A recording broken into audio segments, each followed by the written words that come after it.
Esta é a história do dia da Rádio Observador. A falsa onda de violações nos TVDE.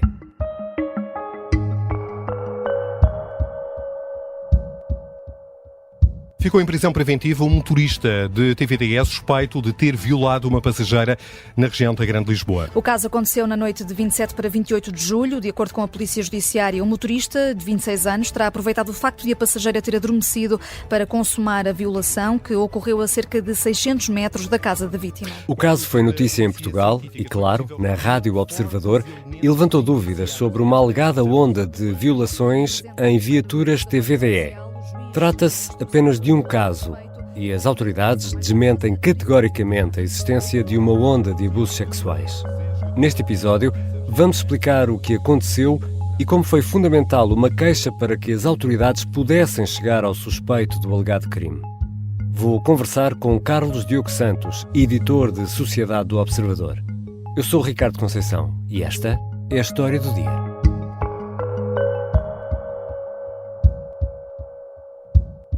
Bem-vindo, Carlos.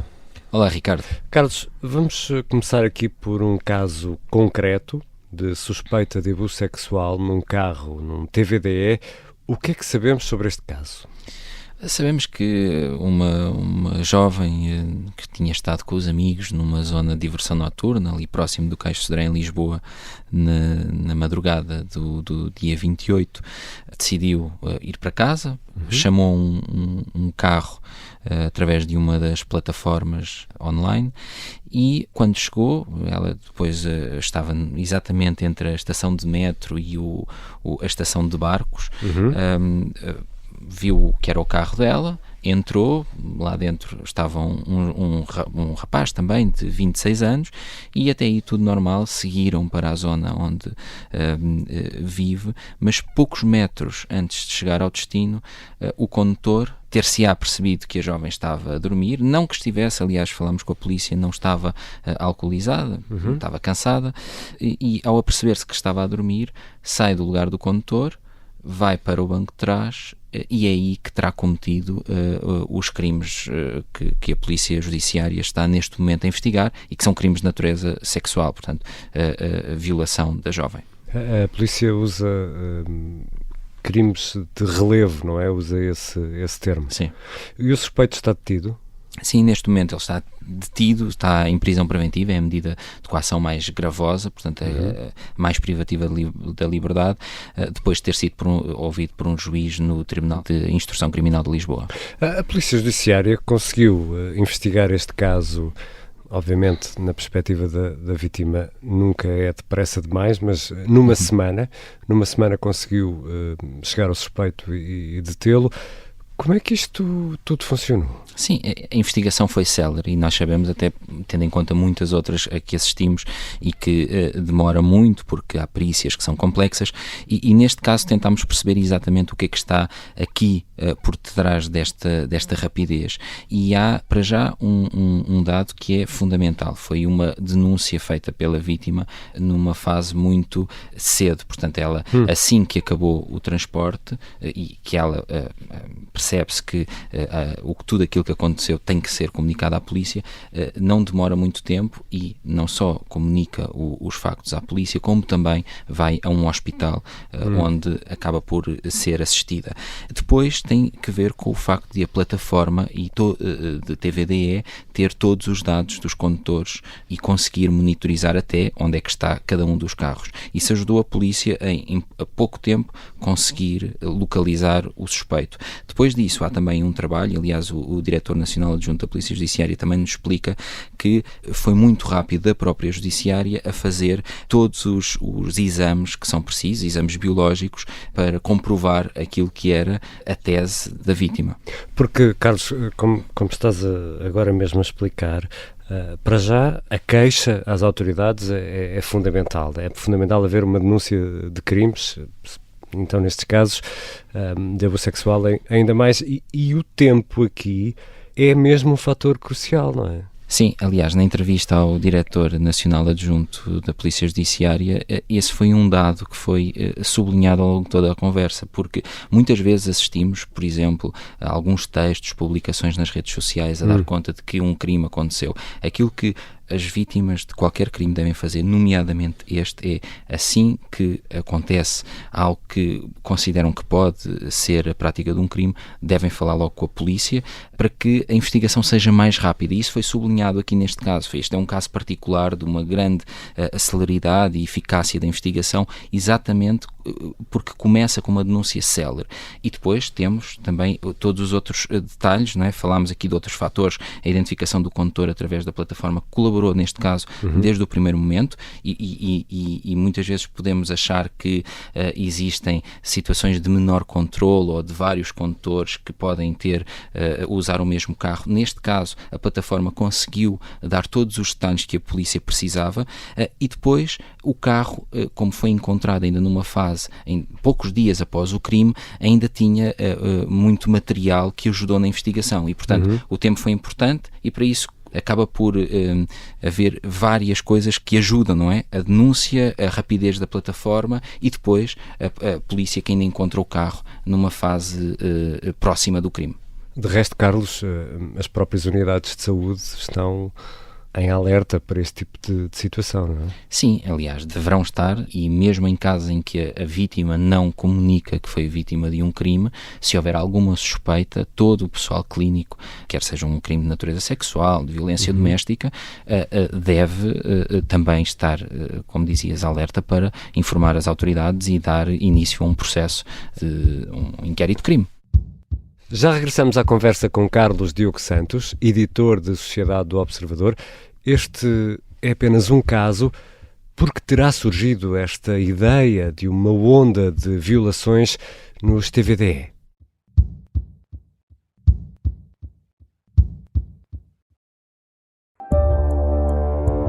Todas estas pessoas poderiam estar a funcionar ou para um lado ou para o outro. Esta é a história de como os nazis tentaram raptar em Cascais o rei inglês que abdicou do trono por amor. Episódio 3. Segredos enterrados na floresta. Um rei na boca do inferno é uma série para ouvir em 6 episódios que faz parte dos Podcast Plus do Observador. É narrada por mim, Soraya Chaves, com banda sonora original de Cláudia Pascoal. Um novo episódio a cada terça-feira. Os assinantes do Observador têm acesso antecipado a todos os episódios desta série, já disponíveis em observador.pt. Os Podcast Plus do Observador têm o apoio da Kia. Estamos de regresso à conversa com Carlos Diogo Santos, editor de Sociedade do Observador. Carlos, e há muitos casos de abuso sexual em Portugal? Que noção é que há? Eu aí seria cuidadoso na resposta. Acho que qualquer caso é muito, e isto é a Como ideia é óbvio, claro, que a polícia também tenta sempre passar, mas entendo perfeitamente, por isso muitas vezes até nas redes sociais e há relatos que ouvimos de um aumento exponencial deste tipo de criminalidade. Aquilo que resulta dos números da polícia judiciária é que, de facto, haver mais casos que estão em investigação, haver mais notícias, não significa que a realidade seja maior. Aliás, o responsável da Polícia Judiciária que entrevistámos recusou fazer uma análise profunda sobre os números de queixas ou inquéritos, precisamente por considerar que as estatísticas, que têm uma dimensão muito significativa, não permitem intuir ou perceber qual é que é a visibilidade do fenómeno no sistema, na sociedade. Ou seja, mais queixas e mais investigações não significam mais crimes de natureza sexual. Significa apenas que há conhecimento deles. As autoridades estão a investigar. Mas há algum número para podermos ter uma ideia? Sim, o número que há é de aproximadamente 500 denúncias de violação em 2023, 494. E, portanto, é um número que, como Carlos Farinha diz na entrevista, é significativo, né? Até pela gravidade deste crime. Mas tu, aqui na resposta anterior, falavas numa espécie ou pelo menos fiquei com essa ideia de que há um aumento, que há mais casos, que há mais denúncias, há mais processos, mais investigações. Há alguma explicação para esse aumento? Sim, como eu dizia, no limite podemos apenas estar a falar aqui de um aumento de pessoas a denunciar. Vimos há pouco tempo isso em relação a crimes de natureza sexual também cometidos no âmbito da Igreja, que durante anos existiram, mas estiveram abafados. Não era por não se falar deles, ou por haver menores que não tinham coragem de denunciar, ou até mesmo por o meio onde viviam, ser de alguma vergonha a falar de alguns temas que os impossibilitava de facto fazer qualquer denúncia, mesmo que dentro da família, que esses crimes não existiam.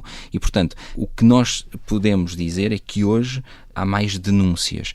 Isso não tem uma colagem direta, ou pode não ter uma colagem direta com a realidade, e por isso há sempre este cuidado das autoridades a falarem dos números, porque podemos não estar a falar apenas de um crescimento dos crimes.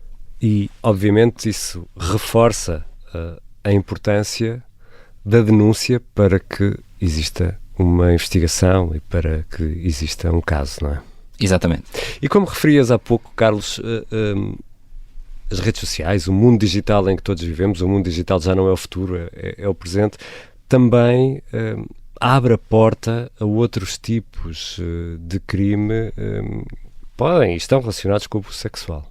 Sem dúvida. Aliás, se as autoridades têm aqui algum cuidado a falar num aumento dos crimes, já não têm dúvidas quanto à grande multiplicidade de canais através dos quais muitos crimes, mesmo os de natureza sexual, hoje são cometidos. A criminalidade diversificou-se, saiu dos padrões mais tradicionais e passou a incluir até os telemóveis. Portanto, isso acaba por também atingir os mais novos, que muitas vezes estão em casa, no seu quarto, num local onde antes poderia ser seguro e hoje podem estar a ser vítimas de um crime. Tivemos recentemente o caso de um cantor, Miguel Bravo, que é suspeito até de pedir fotografias a uma menor quando esta estava em casa, portanto, num local seguro, e a menor acabou por aceitar e a partir daí houve toda uma troca de correspondência que já pressupunha crimes de natureza sexual. E, portanto, muitas vezes basta mandar a primeira fotografia para o menor começar a ser vítima de extorsão e de ameaças e de chantagem, exatamente. E como é que se cria esta ideia de que, ou por outra, como é que um caso dá origem a esta alegada onda de abusos sexuais que é atribuída ou a um grupo profissional ou a uma etnia em particular? Como é que isto acontece? Esta alegada onda muitas vezes tem que ver, lá está, com a sensação que se cria, e essas sensações muitas vezes são textos, publicações nas redes sociais. Podem não ter colagem com realidade ou pode nunca ter sido investigado pela polícia. Por isso é que aqui é mais... se calhar é melhor olharmos para o que diz a polícia judiciária, porque é a polícia que tem competência para investigar em Portugal crimes de natureza sexual, porque trabalha todos os dias tem os dados, tem os dados, e portanto o que eles tentam, e isso ficou também claro na entrevista a Carlos Farinha, que este tipo de comportamentos inadequados acontecem em todos os grupos, em todas as nacionalidades, incluindo dentro da sociedade portuguesa, dentro das famílias portuguesas, são transversais. E, portanto, é sempre perigoso dizer que eles circunscrevem ou têm uma maior prevalência num grupo A, B ou C, quer seja um grupo profissional, quer seja um grupo, se tivermos em conta a origem das pessoas. E, portanto, aliás, o Diretor Nacional Adjunto diz mesmo que é uma das piores formas de abordar este tema é julgar que resulta, que este tipo de crimes resulta de um ato de grupo. Não, resulta de pessoas que não respeitam aquilo que é a liberdade das outras, não é? Ou seja, cometem crimes. Aqui chegados, podemos afirmar que as autoridades portuguesas desmentem categoricamente esta existência de uma suposta onda de violações nos TVD. Sim, aliás, naquela noite, e isso é também uma referência que é feita no trabalho, naquela noite houve centenas de transportes de pessoas em TVDs e não houve problemas. Portanto, houve um caso em que houve um problema. E é muito interessante porque na conversa que tive com o responsável da Judiciária, ele fala num caso também recente em que houve um crime contra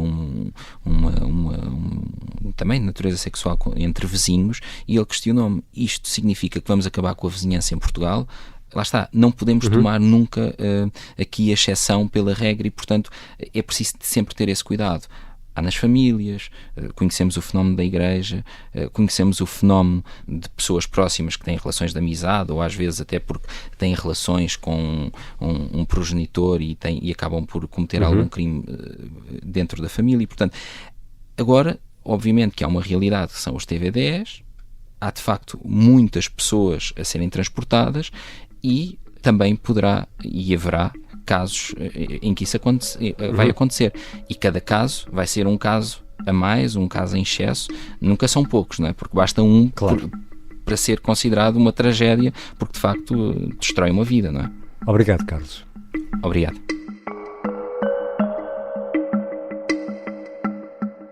Carlos Diogo Santos é editor de Sociedade do Observador. Esta foi a História do Dia, e aqui fica aquele pedido que temos vindo a fazer: por favor, clicar onde diz seguir na aplicação que utiliza para ouvir podcasts. Para nós, esse gesto tão simples é tão importante que agradecemos mesmo aos nossos ouvintes que o façam, que cliquem em seguir. E já agora, por que não partilhar este episódio ou outro da História do Dia com um amigo ou um familiar? Desde já, obrigado.